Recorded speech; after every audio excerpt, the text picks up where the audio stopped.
The IOPC has decided that it won't be investigating the police stop against Ricardo Dos Santos after claims he was stopped in a racially motivated move. Now, although I certainly don't trust the IOPC in most cases, they would have seen the footage that Dos Santos failed to publish online, and just as the previous stop when he was with Bianca Williams and their child, they choose to post snippets of the video that fits a narrative,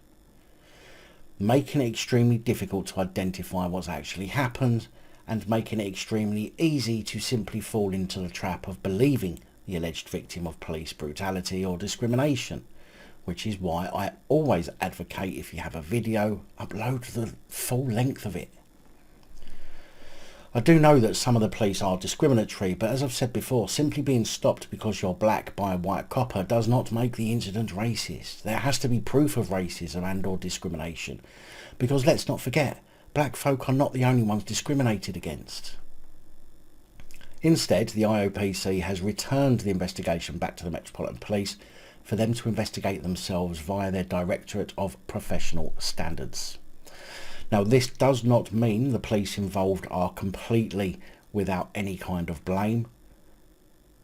but it would indicate to me that there was no criminal evidence identified by the IOPC, which would include racially aggravated factors. Although I could be wrong, but that seems to be how the IOPC and police work. So although it indicates that to me, it could possibly indicate something different to you, and we will obviously have to wait and see. Now, when the police attempted to stop Dos Santos, the footage he shared online shows him driving around the police vehicle,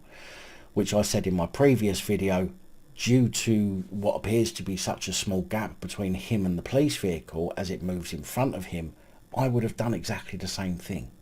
which would have avoided me from having to slam the anchors on or go up the arse of it.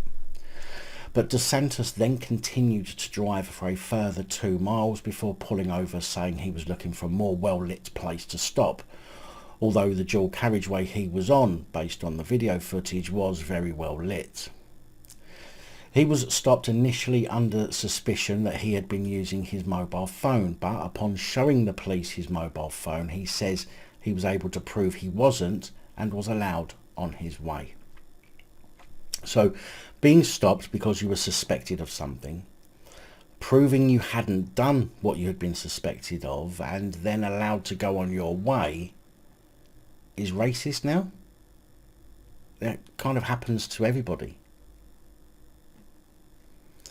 5 Metropolitan Police constables are currently facing misconduct proceedings over the previous stop and search, but until the Metropolitan Police's Professional Standards Department complete their own investigation into this new one, we won't know exactly what's going to happen.